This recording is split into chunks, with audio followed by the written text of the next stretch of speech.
Deep inside a mountain, hundreds of feet below the surface, Iran had buried its most prized possession.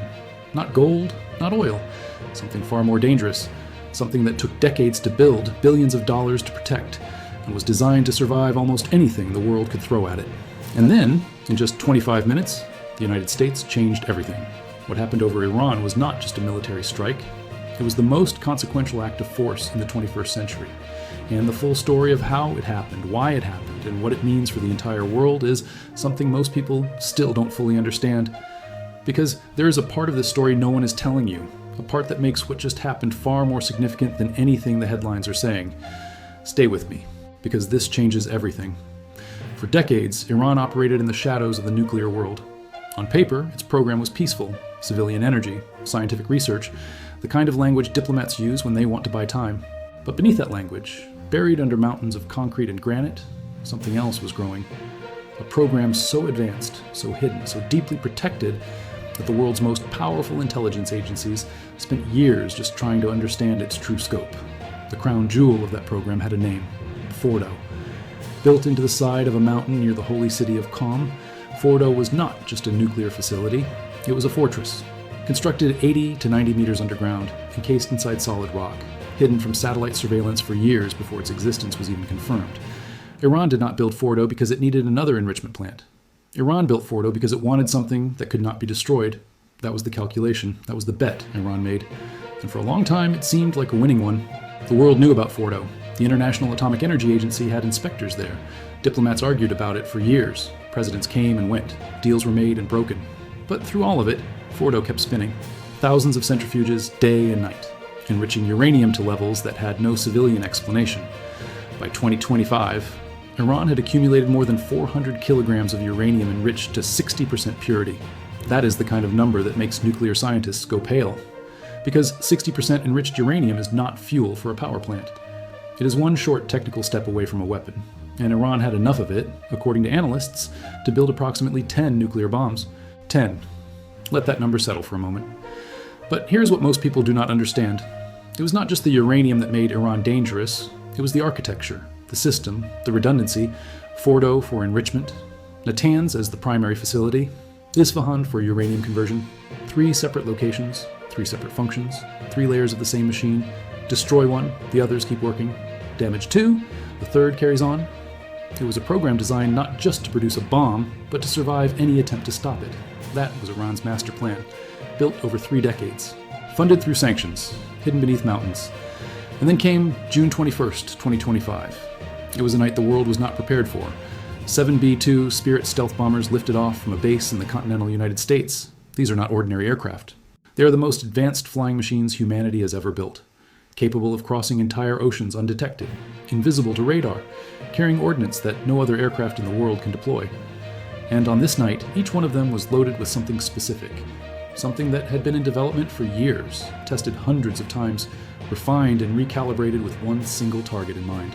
The GBU-57AB, the Massive Ordnance Penetrator. A bomb so large, so powerful that it was built specifically because no existing weapon could do what needed to be done. Weighing in at 30,000 pounds, designed to punch through reinforced concrete and solid rock before detonating deep underground. 14 of them were dropped that night.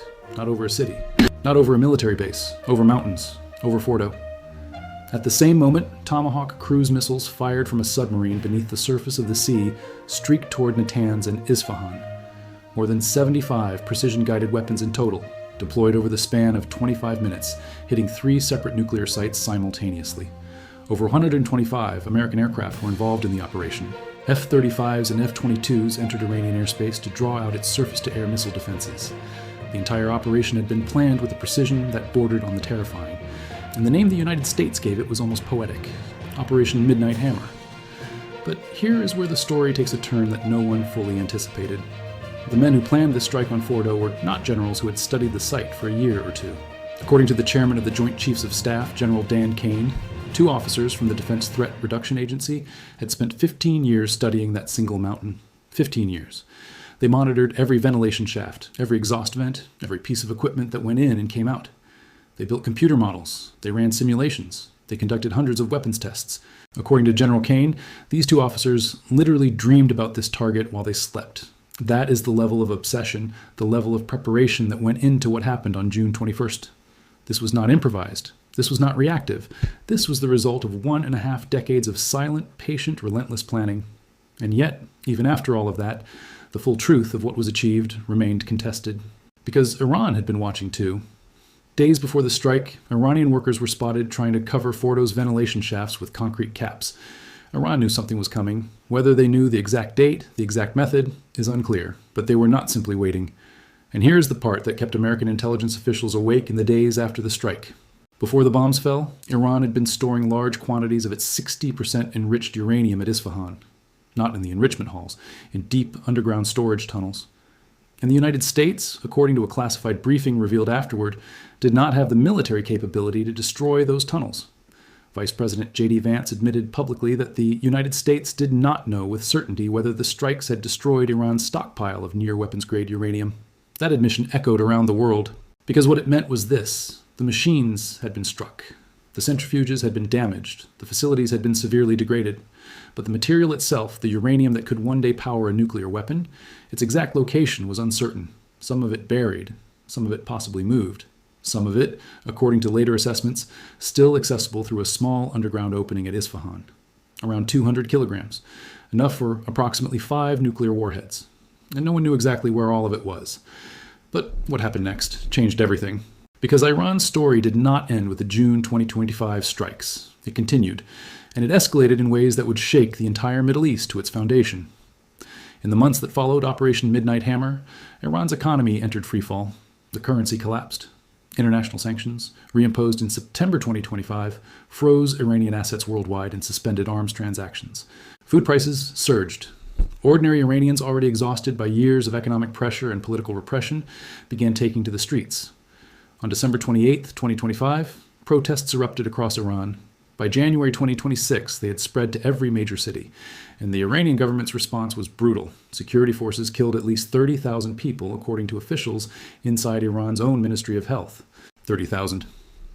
The regime that had spent decades building underground fortresses was now fighting a war against its own population. And then, on February 28, 2026, everything changed again, mid-morning, without warning. The United States and Israel launched Operation Epic Fury, nearly 900 strikes in just the first 12 hours. Targets this time were not limited to nuclear facilities. Iranian missiles, air defenses, military infrastructure, leadership. Supreme Leader Ali Khamenei, the man who had guided Iran's nuclear ambitions for decades, was assassinated in the opening hours of the campaign. The regime that had built Fordo into a mountain, that had enriched uranium in secret for 30 years, that had survived sanctions and sabotage and diplomacy, was suddenly fighting for its survival on every front simultaneously. But here is the part that matters most. Here is the thing that the history books will focus on when they look back at this moment. Iran's underground missile cities, the sprawling tunnel complexes built into granite mountains, some extending more than 1,500 feet into the rock, were not simply storage facilities.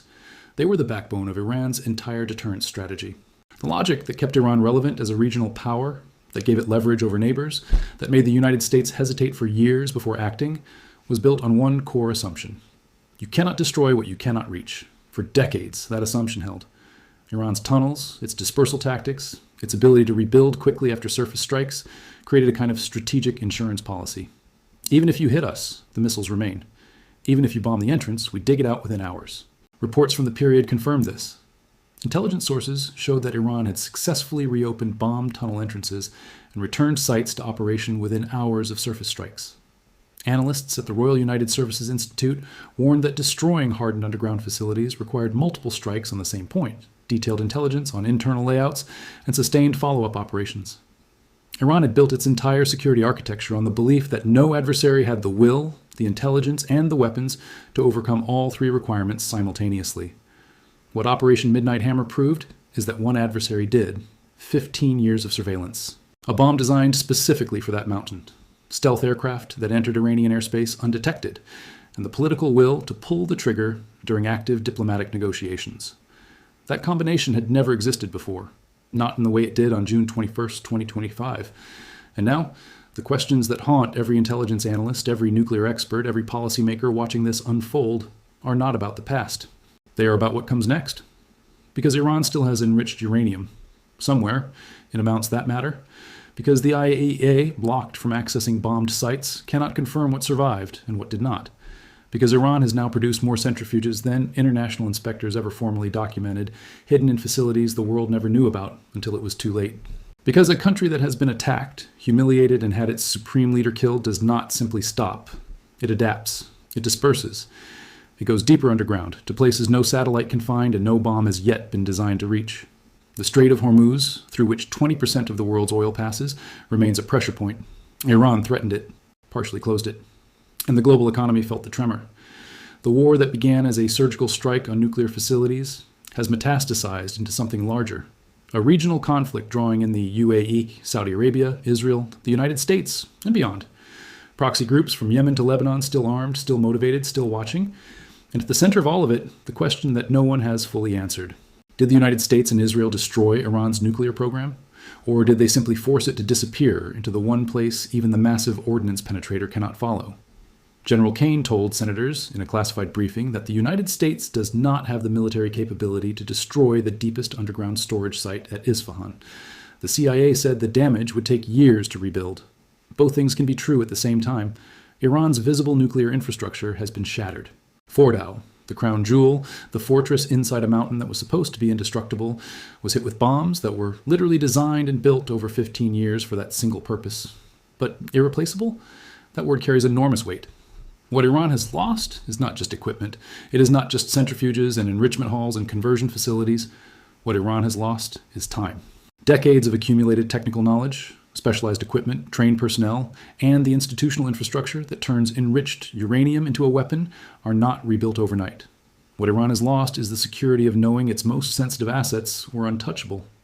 That psychological certainty, that strategic confidence, is gone. And what the world has learned is something it did not fully know before June 21st, 2025. That the assumption at the heart of Iran's deterrent strategy, the idea that underground means invulnerable, was not as solid as it seemed. Because somewhere in the United States Air Force, 2 officers spent 15 years dreaming about a mountain. And the moment arrived. But the story is not over. It may never be over. Because the knowledge of how to build a nuclear weapon does not live inside a mountain. It lives inside human minds. And those minds are still out there. The question is not whether Iran's underground arsenal has been finished. Parts of it clearly have been. The real question is what Iran is building right now in places no one has found yet, in tunnels that have never appeared on any map, waiting for the moment when the world looks away.